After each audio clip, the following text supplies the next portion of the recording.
Arganissima, New York. Your exotic skin, hair, and beauty source, and your one-stop shop for all your natural and organic skin and hair care, featuring authentic organic Moroccan oil and prickly pear seed oil and much more. Bringing you only the best, straight from the source and proudly produced in the USA. So what are you waiting for? Shop today. Arganissima, New York. Your beauty is our duty.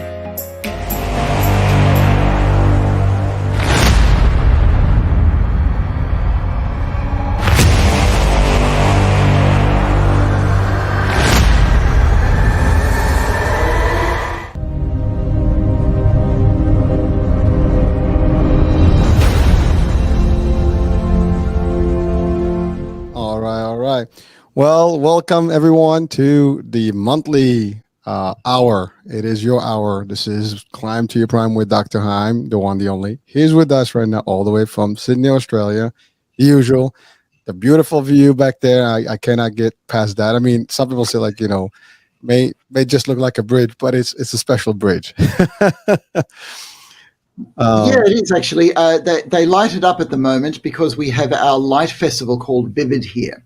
And it's just beautiful. It's just beautiful to be here. It's just beautiful to be here from Australia to help people who have their mental health problems and to just get the message out there that you can actually be better and enjoy yourself. Well, Doctor, it's always a pleasure having you. I enjoy this moment. This is like the hour.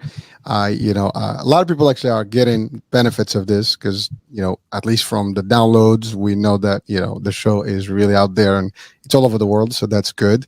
And our mission is being delivered, as we've always talked about it, is to help one person at a time, hopefully, guide them to a better place and, just better being. So that's about it.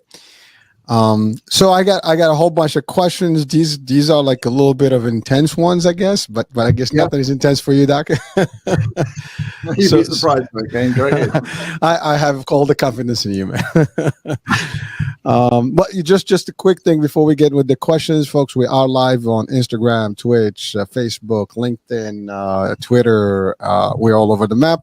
Instagram. And so do join us, do comment, on the comments field here. If you have any questions, we can bring them live to Dr. Heim right now. We do have a series of questions that we're going to be talking about and asking right now. But certainly you guys can do, your own piece here and help us out with some additional questions live in the moment. Okay. You got your number there. You have, the little sticker, coming down on the screen. So we're live and, that's it. Doctor, we ready? We're ready. Let's get into it. All right. So question number one, how does psychiatry interact with religious beliefs? It is widely perceived that people of faith are always content and seldom stressed or have any suicidal thoughts. Is this a fact or a myth? In your expertise, does religion accept psychotherapy? Sarah from Canada. Okay. So, Sarah, that's a big question, and you've actually asked about three questions there. And so we're going to look at how does psychiatry fit in with religion? Do religions accept psychiatry? And you spoke about whether religious people actually have less suicidal thoughts and are actually happier than other people, all right? So I'm going to go through those one by one. Firstly, psychiatry, as much as we can make it, is a science. So it is based on objective knowledge, just like chemistry, just like biology, just like physics, just like cosmology, right? So we try to make it objective as we can, so that it can actually fit into the worldview of absolutely everybody. And that would include people who have different faiths and people who don't have a faith or want to see it just purely as a science. Now, the thing about psychiatry is that it has to do with the mind. So the psychia means mind. And because it has to do with the mind, it brings up the idea of something that's outside our material world, because science itself does not know what the mind actually is. But what we do know is that when your brain is working well and when you've got a full dose of good brain chemicals, your mind is working. what does this mean for religion? Well, religion is an internal thing. It's, in a sense, taking care of ideas that have to do with a world beyond our world, whereas science takes care of ideas that has to do with our world as we actually see it. So psychiatry actually belongs in that science world, but it does overlap with religions.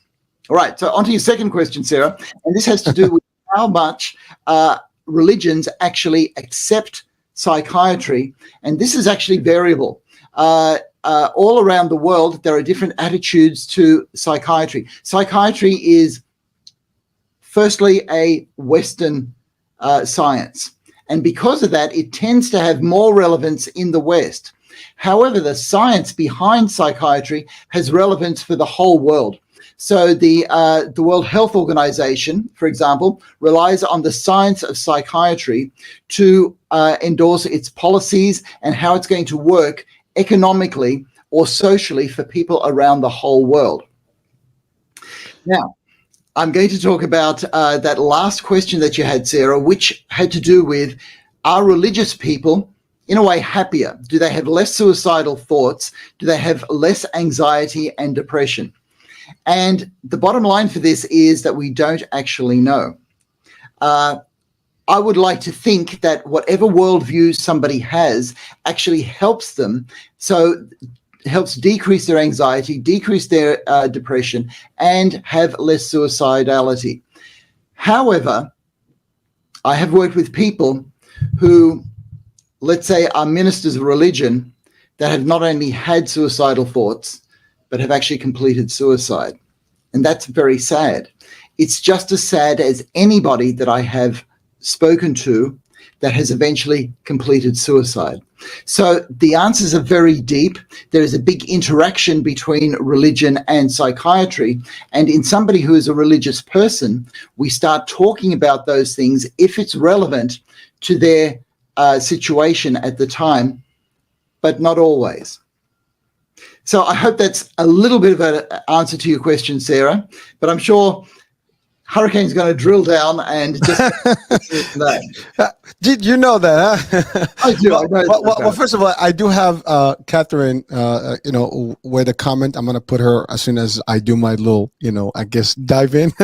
Yes, so actually, Catherine is a PhD neurogeriatric cognitive psychologist, so she has a very deep question as well that we'll post in a minute, and she is live with us. So, but in the meantime, so Doctor, I hear you, and thank you for breaking it down.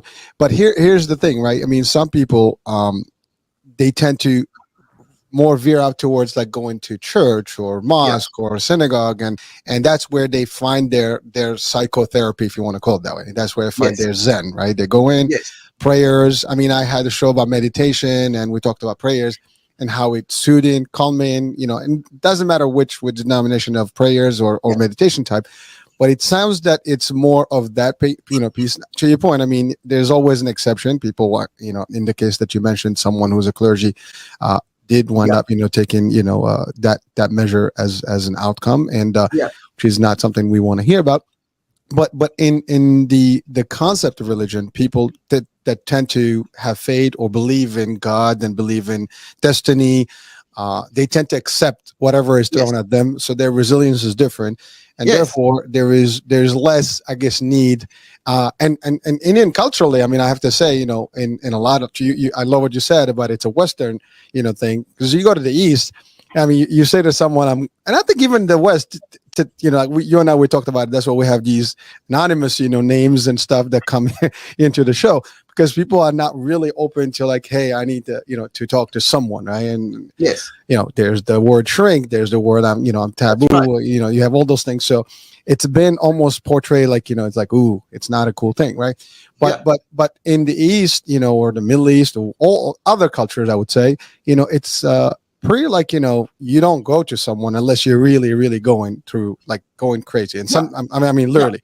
And the other thing is, there's some other beliefs there, that some of these folks, they have other practices. I mean, some of it is extremely as voodoo business. And I'm just, there's so many things depending on the culture where people have their own way of, I guess, coping. Okay. as opposed to dealing with the modern way, which is a lot easier to talk to someone. Yes. Okay, so I'm going to jump in there, Hurricane, because you brought up a lot of things, and you brought up, well, Dr. Heim, you're talking about this being for everybody, but the reality is. So let's go through some specific studies, right? So in the 1990s, we had a study that looked at the healing possibility of prayer. And this was done in California, and people with heart disease were lying in hospital, and their names were given to people to pray about. And the studies showed that these people did better in hospital, and people got really excited about this. Oh, prayer helps. So we did another study. We did another study on alcoholics, right? So the people who had problems with alcohol were prayed for, and some were not prayed for, and we found that prayer did not make a difference. So this is what we get out of this. Scientifically, sometimes prayer helps and sometimes prayer doesn't. How that fits in religiously is very difficult to look at. Now, the other thing that I want to look at is people's experience of seeing a psychiatrist, because if we look at the States, just the United States, it's about 90% of the population have a belief in God. But when it comes to psychiatrists, it's about 45% of psychiatrists that have a belief in God. So, and this was another study out of the 90s, there's a gap. There's a gap there that isn't being filled. And so the question is, should people go to psychiatrists that have a faith, or, as you were talking about, people go to other psychotherapists? So you're talking about ministers, you're talking about imams, you are talking about rabbis, you are talking about shamans. Okay. And now I'm going to bring us back to a book that was written in the 1960s. This is a book from 1965. It was by Jerome Frank, and it was basically called Healing. And what he looked at was all healers, all psychotherapists, from doctors to ministers to shamans, and they each had a healing effect. So there is something common to people who call themselves healers in their ability to work with people. Now, scientifically, we still don't know the mechanisms of that, but we do know that if you avail yourself of people who are experts, then they do a few things for you. They will give you knowledge. They will look at your emotions. They will hold the problem for you and work through things with you. They will give you hope and give you new experiences that will help in whatever you need to go through. And all of these things are very therapeutic. Thank you, Doc. That's a lot of breakdown there, and well, again, I mean, to your point, I mean, the world has a lot of options, and we have so many, I mean, this is like third season, so we've had so many topics that we've covered, and it all comes down to the mind. And I think I have a few questions that actually we're going to talk about that in further details right now. But so I appreciate that. And I think, at least our audiences, whatever they stand in terms of religion, they have the ability now to at least gauge that, first of all, even if you have the belief, medically, you might need some assistance from that aspect of it. And there is that. And so there is a nice little balance. And to each his own, as we say, not everybody wants to accept one thing versus the other, and that's okay too. We have choices, right? So I'm gonna bring our question to the screen. So here it comes. Okay, so this is from Catherine Sullivan. I am a neurogeriatric cognitive psychologist. Wow. My concern is that most life coaches do not know how to recognize early onset dementia. What do you suggest? Okay, so that's actually a good question, Catherine. As a neurogeriatric cognitive psychologist, you are qualified to be able to give diagnoses in a particular area, and that has to do with early onset dementia. And you talked about the idea of life coaches.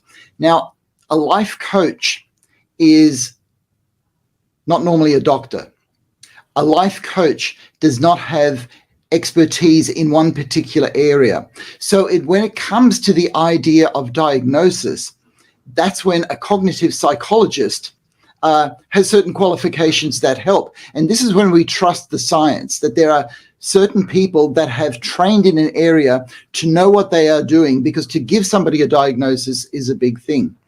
So what is a life coach supposed to do? A life coach is supposed to coach somebody in life so that their life is better.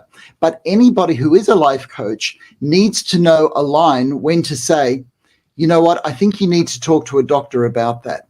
I think you need to see somebody. I'm not quite sure what's going on, because all of us, even cognitive psychologists and adult psychiatrists, we have our limits in our knowledge, and we can't actually work beyond our limits when it's not therapeutic for the person that we're working with. So when it comes in the case of early onset dementia, which is a very specialized area and one which is important to get right as soon as we can, it's important to see somebody like you or a doctor, a geriatrician, who can actually do the diagnosis properly. So doctor, I work with the senior community in the States, and dementia is just a big deal, and it is sometimes difficult, for not only the person that's going through it, but also the people that are around that person, right? So the caregivers, the family members.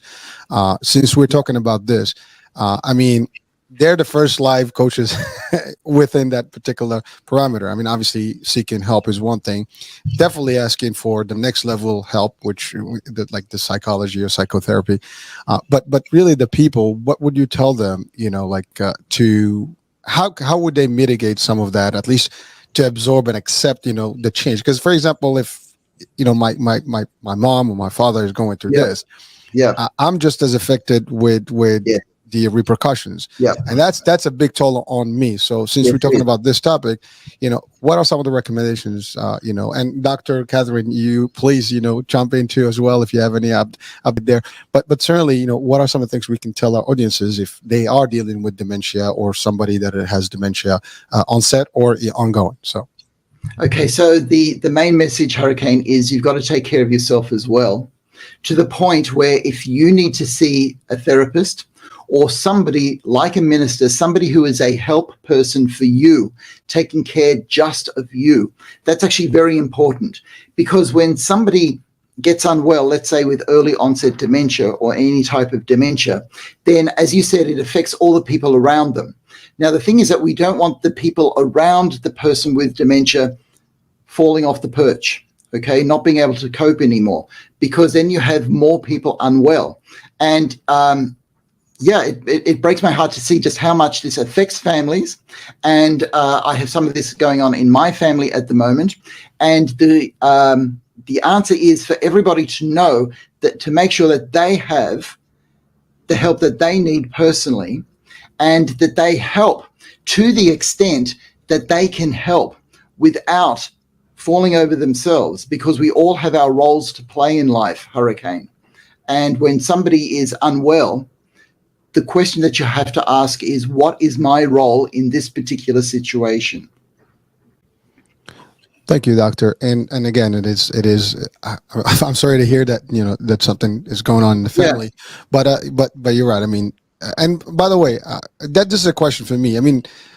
We talk geriatrics here. Can dementia be in a younger person? I'm just curious. Well, this comes down to Dr. Catherine Sullivan's question of early onset dementia. What is early onset dementia? It's dementia in a young person.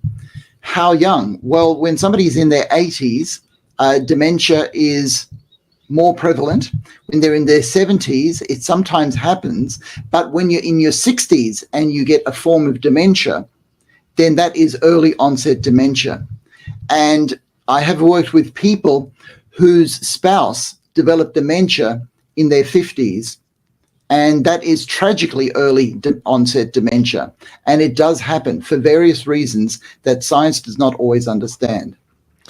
So that is that like a neurological yes. issue? Okay, so that's what. Yeah, so it's what we call a neurodegenerative disease, which basically means that there is something breaking down in the brain that shouldn't be breaking down. So sometimes there's buildup of toxins, sometimes there's buildup of age-related changes that happen earlier than they should. And if we all live to be 120, one would expect that eventually these things would build up in all of us. but when it happens early in your 50s or your 60s, it profoundly affects your life. Okay, Doctor.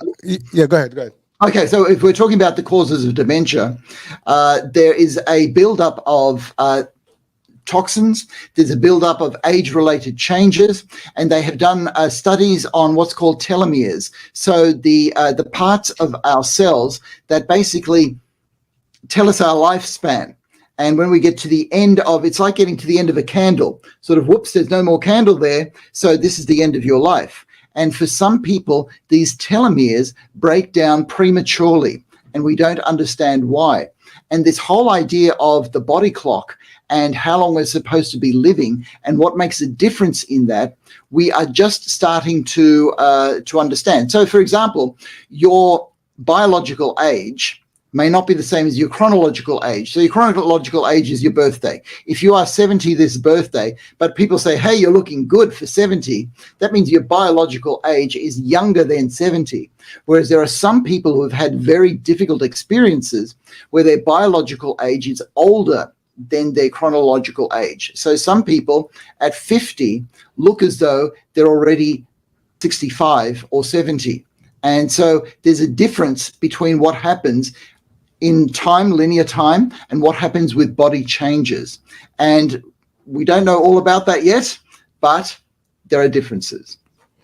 All right. Well, thank you, Doc. So I do have a few comments from Dr. Catherine here, Dr. Sullivan, and she also wants to add some comments. I did ask if she can join us on the discussion by calling in. So let's see if that happens.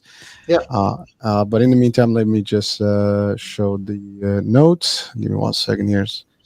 Got to catch up with them here. Okay.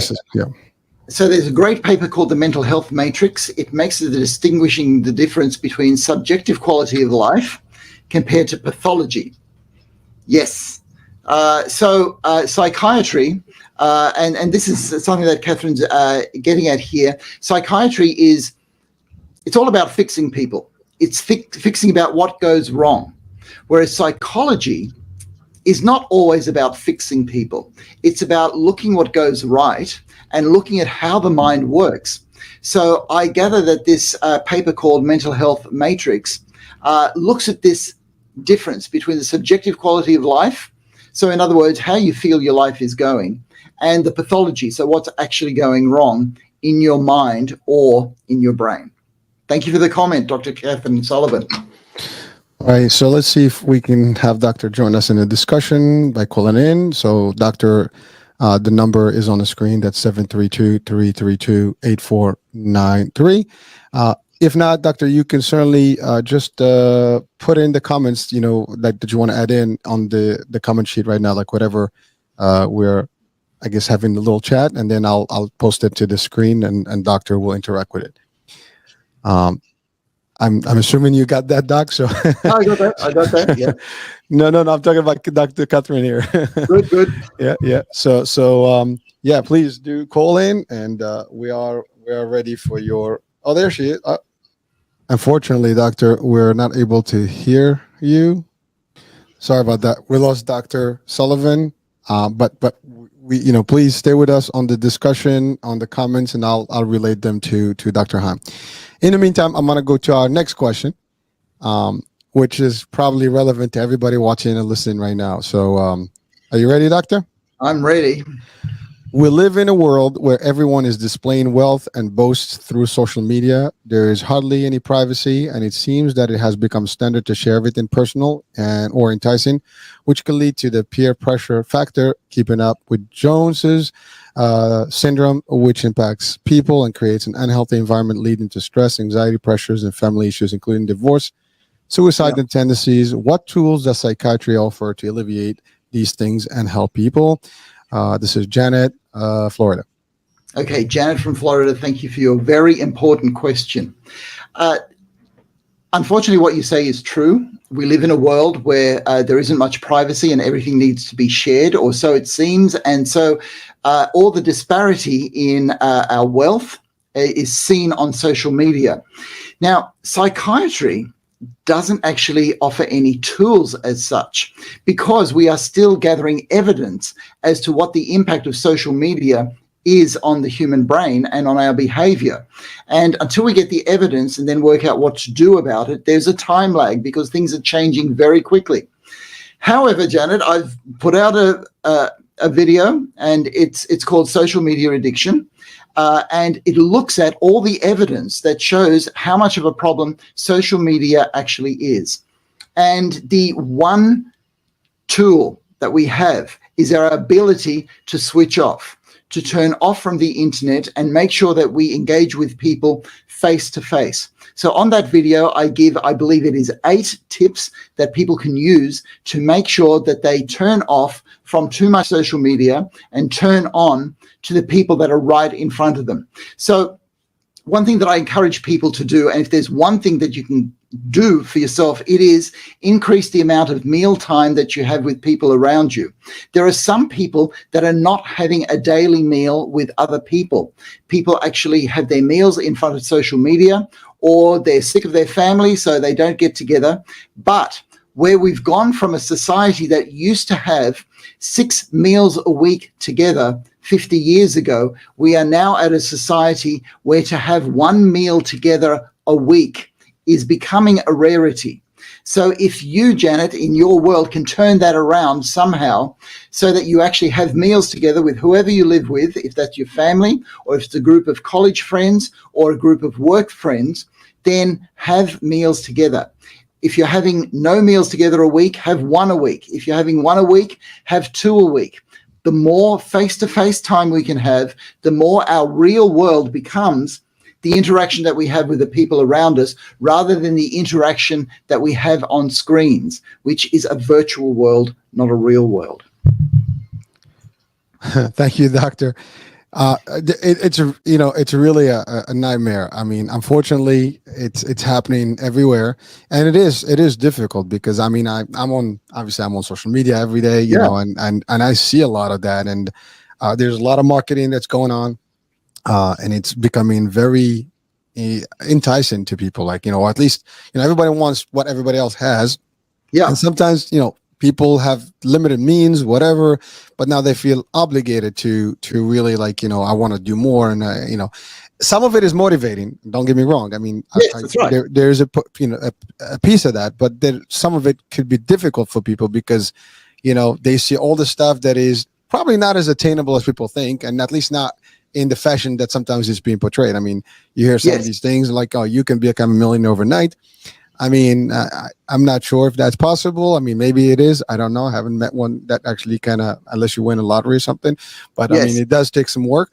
But certainly, you know, attainable, achievable if you do put the time and everything else. But I think we need to just drive that message that, you know, everything you see, you know, whether it's a yacht, whether it's a Rolls Royce, whether it's a Ferrari, whatever, a luxury lifestyle, a billionaire lifestyle, you know, these folks have done the work and they've gone there and they made it there. And also there's the other part, you know, some of these things are brands that are, you know, sponsoring some of these dresses, some of these cars and things as a means to promote their products. And therefore some of these people are actually their marketers or their influencers. And so let's not be foolish about, you know, let's understand the reality. I think if we are in the reality piece, we can navigate easier.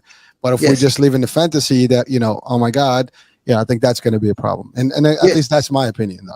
Yes, no, totally right, Hurricane. And what I want to do is take us into the brain to see how this works, because this is the real tool that psychiatry can offer. And there are 2 parts of the brain that I want to talk about. Hurricane, you spoke about motivation.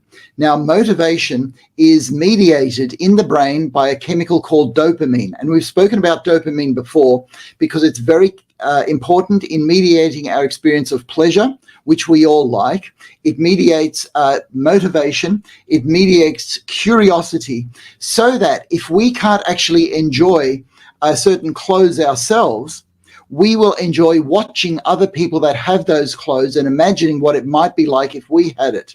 The trouble is, if we get off social media, that dopamine hit then finishes, and then we end up in a low.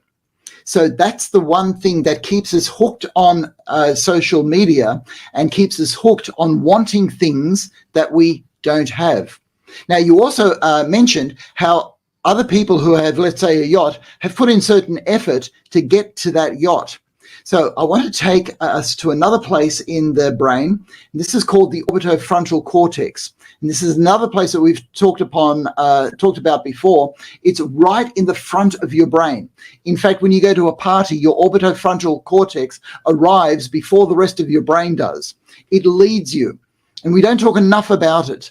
And what I mean by that is the orbitofrontal cortex is the place where we make decisions. And people believe that we live in a random world at the moment and that it just all happens and we just randomly drag ourselves through it. When the reality is our brain's orbitofrontal cortex makes decisions as to what we do every day. We have to make those decisions. So what I'm saying, Hurricane, is that choice and decisions are important. So to actually put in effort to achieve something in a week or two that you haven't achieved now is a decision that needs to be made in the orbitofrontal cortex. And that decision is real. You have the power to make that choice. However, you've got dopamine pleasure and the social media and the internet working against you actually getting up from your computer to make a choice and activate it in your life. And that's where we come back to motivation, and the people around you can keep you motivated to do the things that you should be doing in life so that you actually move forward. Thank you, Doctor. I mean, motivation is a big thing. You know, I mean, I do a lot of it personally on the shows and stuff. But it is important. Like if you believe in something, you're going to pursue it, and but it's your own time, your own limits, your own means. I think sometimes that is important to realize what you have to work with, and if you do it correctly, don't worry about the rest. I mean, I think you can set your targets, eyes on the prize, as I always say, but go for it. But just don't compete and expect that the results are going to be the same for everybody else, just because circumstances are different for one from the other. There's so many things that can be factors why someone can move faster than the other in the same direction. At the end of the day, it's like it's a marathon, right? You got to get to the finish line. Well, that's true, but there's something else happening here, Hurricane, because you and I hate to say it, but we have older brains. So our brain remembers a time when there was not social media, there was no internet.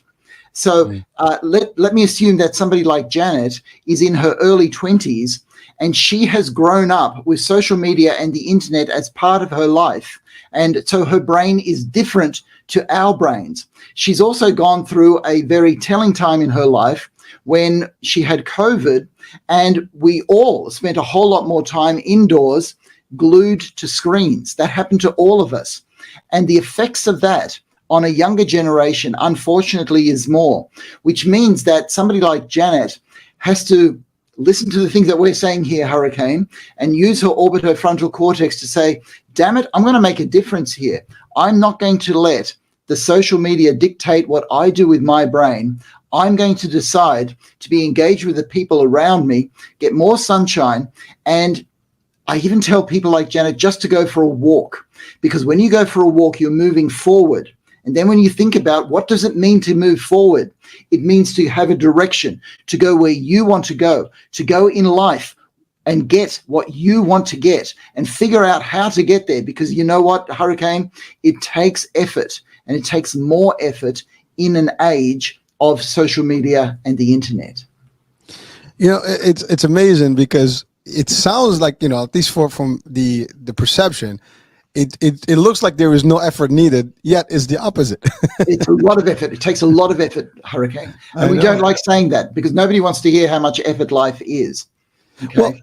Well, but doctor, so maybe there is a message to the people sometimes that are promoting these things, that yes. You're giving maybe in a light of motivation, you're also giving people false expectations, I would say. Yes, you are. I'm just being as blunt as it is, but yes, because listen, I have been working on a lot of things, and I'm doing left and right, and I've been doing good in my career path and everything. But you know what? Everything comes with a price and time, and you do stuff, and some people have different, I guess, lucks, if you want to call them that way. Whatever. I don't believe in luck. Just outcomes yes. and based on your work. Yes. But just when you can promote this stuff, that's great. But I think you should tell people, hey, don't take this lightly, because results may vary, and you need to put in the time, the effort, and the energy, and the money, whatever it takes. But just don't think that this is going to be like, hey, cool, overnight it's happening. Yes. Listen, I'm in sales. I've been in sales. It's all about motivation and incentivizing people, but it's work to be done. That's it. I mean, it's work to be done. Yeah. And so we go back to something that Janet said right at the beginning. One thing that she said is that there's so many comparisons with other people. And when you make these comparisons, and we have studies that show this, you end up depressed, you end up anxious, and you end up hopeless. So the thing that I also say to people like Janet is, rather than compare yourself with other people, put in the effort to be the best you that you can be. So you're not comparing yourself with other people, but you're comparing yourself with how you were 6 months ago. How am I compared to how I was 6 months ago? Am I doing better? Am I heading in the right direction? Am I moving forward? And if that becomes your goal, and if your motivation becomes the people around you, then you don't compare yourself with people on the internet who have yachts, Ferraris, or more fame, but you compare yourself with yourself. And you go, you know what? I'm moving forward, and I'm moving forward to become the best me that I can be, and moving forward in better relationships with the people around me. Yeah, Doctor, thank you for really putting that out, because really the only person you compete with is yourself, and the one that you were today or yesterday. And, you take it one day at a time, and that's right. And again, it will happen. I know for a fact that if you put your way into it, it's going to happen, and you have to be resilient. You have to be patient, and just keep the determination and the ambition. Hurricane, you're exactly right, because even walking, it will happen. If you put one foot in front of the other, you will start to move forward. And we take that for granted. But if you actually think about it, it's actually a miracle that we can move forward simply by walking. And it becomes a metaphor for life, that as long as you put one foot in front of the other and take steps in the direction that you want to go, you're going to get closer. Every day you're going to get closer. And one day you'll get there. Doctor, it's funny. I'm listening to you, but there's something that just popped up in my mind, is that, and you talked about like how our brains are different because we remember before the social media and all the stuff. Yeah. But, I think one of the issues that's happening is that people, the younger folks right now are seeing it differently. And I think that's an issue because they think that everything is going to be easier, or like, they can achieve. So they want to cut corners, or maybe they want to bypass, the necessary steps, which is not real. It's not realistic. And so again, because that causes psychological effect on people, because now you're hopeless because you're not seeing things. You're spinning wheels apparently. And you're feeling, well, why am I not getting those results? That's because it's not going to happen the way you think, because you've seen a picture of anything. And listen, I've been cruising all over the world, and I've seen a lot of yachts out there, on ports. They look nice. I would love to have one, but I know it takes a lot to get there. But so you if you don't take the necessary, I guess pieces and parts and blocking, like building blocks, nothing's gonna happen. A building, like you look at these Freedom Tower, for example, in New York.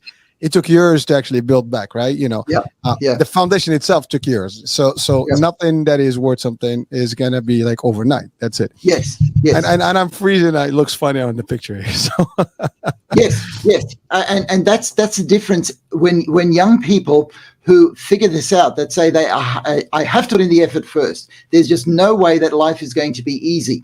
So I've talked about this before. The whole reason that we have a car is because we didn't like walking. So we learned to ride horses. Horses weren't fast enough, so we got a few horses. Then we started getting cars, and the cars got faster and faster, all so that our life can become more convenient. However, to build a car takes a whole lot of people to be able to put in the effort, to put in a whole factory, to put in cars for everybody. But when it comes down to the individual, we want the convenience. And the problem with social media and the internet is it gives us too much convenience when really we need to keep putting in effort somewhere. Thank you, Doctor. By the way, right now we're great on the audio, but I don't know what's going on. But our faces are like just frozen. so, so people are watching right now, like we just have a funny face, both of us. uh, anyway, so I'm gonna go to the next question. Hopefully, this frame will actually unfreeze any minute. Are there known psychological reasons that drive human envy and jealousy, and why is it that some people tend to always want what others have rather than be content or work for what they want? Derek, Georgia. Okay. So Derek asks a very, very interesting question. And to get into this question, Derek, I'm going to look at the word jealousy, because it's actually jealous is the same word as zealous. So jealous is when you want something that somebody else has, whereas zealous is when you want something very much for yourself. Now, the thing is that jealousy comes from things that you love and things that you're passionate about. So what I'm saying through all of this, Derek, is that the energy of this emotion can become positive or negative. And so if you feel these emotions in yourself, the idea is to be able to mix thoughts with the emotion so that you're using your frontal lobe of your brain to mix with your limbic system to get the outcome that you want. So let's say Derek says, I'm feeling really jealous at the moment because somebody's got something that I don't want. So you think about it and you go, that means that I want something. And want is motivation. And if you say, all right, if I want this, what can I do to get it? Now, I'm just not encouraging you to go out to get somebody else's girlfriend, Derek, okay? I'm encouraging you to go out and get a job that you think is nice because somebody else has it, all right? The thing is that the energy of jealousy can work for or against you, and that becomes your choice. And we're back in that area of the brain that we talked about before, the orbitofrontal cortex, where we make choices. Thank you, Doctor. Is that a start? Is that a start, Hurricane, for what Derek wants? Oh, I think that's perfect. The concept of jealousy, to me, I cannot comprehend it. I mean, I hear you, Doctor, but you want something bad. I get it. We want a lot of things in life, and I personally don't believe that if someone has something great, I'm happy for them. I mean, yeah. I want them to have more of it. Yeah. I don't care what they have because that's what they achieved. And I think jealousy is like negative. I mean, I can want what they want and what they have, and I just work for it and, wish them well and just, get what. And I think the biggest part is being content. People are not content with what their life. Now, we talked about religion before. And when you think about religious people, typically tend to believe that there is, it's meant for me or not meant for me, right? Some people are going to be richer than others and so on and so forth. There is that concept. And, it actually almost talks about not being envious or jealous for other people and not wishing for people to lose whatever they have. Because I think that's the thing. When people are jealous about something, whatever they have, a girlfriend, a boyfriend, a husband, a wife, kids, money, whatever, they tend to typically, want that stuff to leave them, to actually to lose that stuff. They almost wish bad ill on those people, and and that's the part that I just cannot comprehend. I mean, everybody's different. Everybody's life is meant different. I mean, our lifespans are different. Our everything about you or I, for example, is different, right? And I am not you, you're not me, and my destiny is different. We meet in this world, and that's how it is. And I see a lot of beautiful things out there, and I say, you know what? Hey, great, man.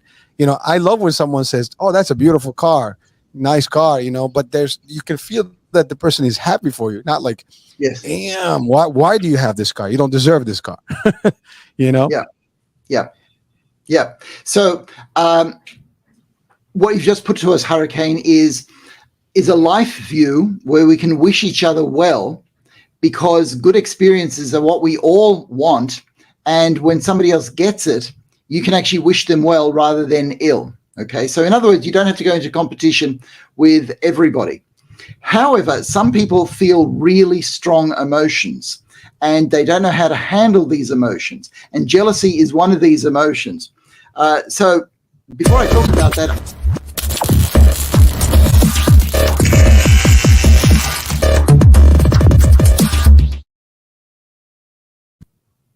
Doctor? I just want to talk about the difference between envy and jealousy.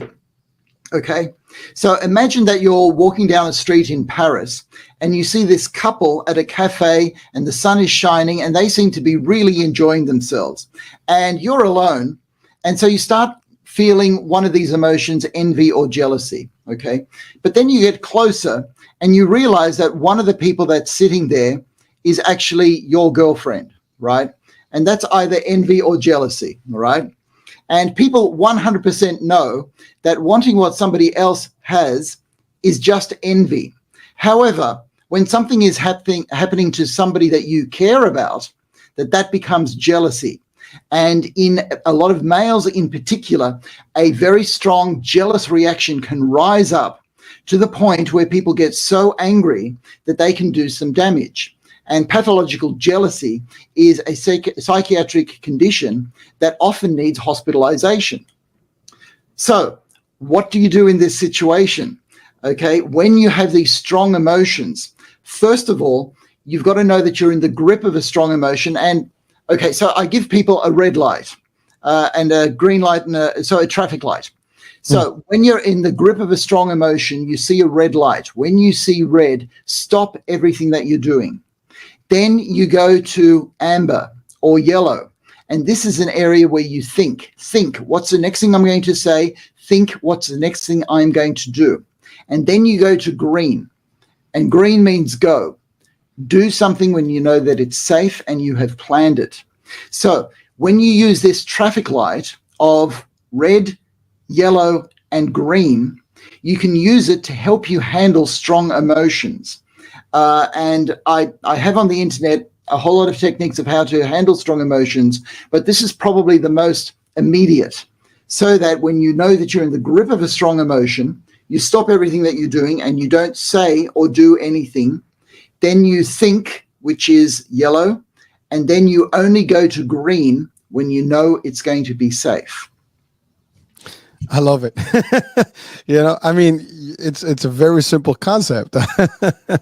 It's amazing. Like, Doctor, I'm telling you, I love how you break it down, and when you visualize this, it just makes it easier. I think for someone watching and listening right now, I'm not sure about watching because we're frozen, but definitely listening, the idea is very clear. I think I can see it exactly how you're actually describing it, Doctor. Yeah. Well, particularly for young males are strong. They're driven by testosterone and they can do a lot of damage. And young males actually don't want to do a lot of damage. And the thing is that a lot of people then sort of deny their emotions or push away their emotions. And the problem with that is you don't end up controlling your emotions. And this is where you've got to get your emotions, which happen in the limbic system, and mix them with thoughts. Thoughts happen in the frontal lobe of the brain. And when you mix those two together, you go, okay, I am in the midst of a strong emotion. What am I going to do next? What am I going to do? And you think before putting the body into action. Doctor, you just got frozen in that last sentence. If you don't mind, you just please repeat it.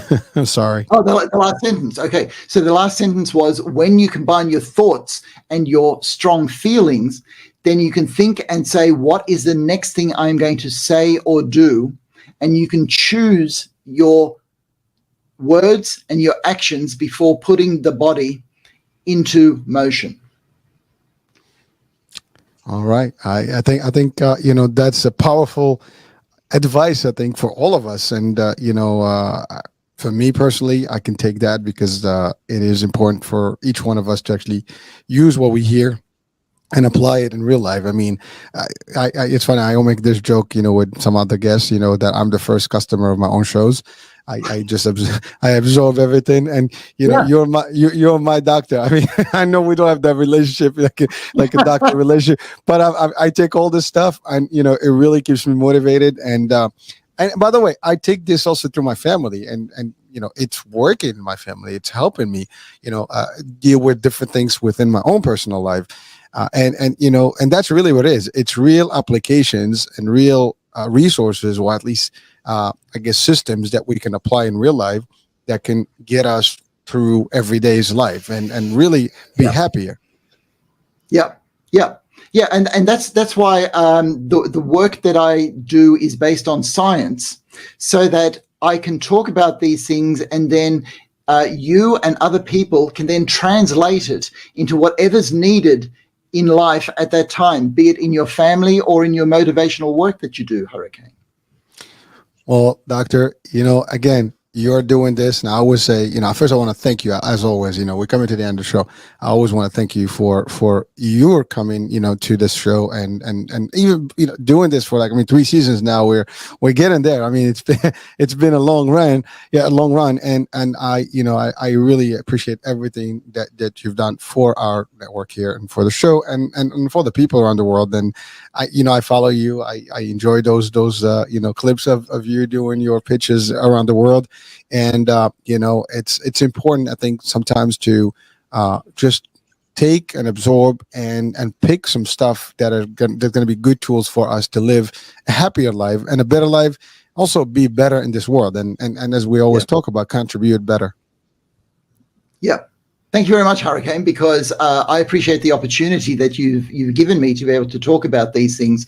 So we're a team, and that becomes a metaphor for the way the world needs to work. If we work together as a team, we can create and accomplish so much more. There's no I in team. We've talked about it. In unity, there is strength, and we're only going to get stronger by helping each other and holding each other, tighter. And again, look, we're from 2 different parts of the world, different beliefs, different everything. But you know what? This proves that we can all work together in harmony and make it work. And, I hope that message, resonates well with people watching and listening around the world. And we're going to keep doing this. And Doctor, may I know you're going to be in the States in about a month or so. And, we will promote that event, and hopefully, people can even join us, whatever we are, because we're going to do a live show actually from, an actual location in the city. And so maybe people can come in and meet with you, Doctor. How about that? That would be great. Hurricane, looking forward to that. When that live show happens, we will be there with you in the States. Unfortunately, next month, we'll be somewhere along the way, so we won't have our monthly one, but we're looking forward to being with you there somewhere on the East Coast. Well, yeah, that's okay, because the next one will be early on, and we will be together, which will be the first in 3 years. So I'm looking forward to it, Doctor. Looking forward to it, Hurricane. All right, folks. Well, there you have it. Dr. Heim with us, as always. Climb to Your Prime with Dr. Heim. That's our monthly live Q&A. Please do send in your questions, and we have a whole bunch left, from today for the next one. And again, do join us, comment, and please interact with us. This is your show, and it only can help.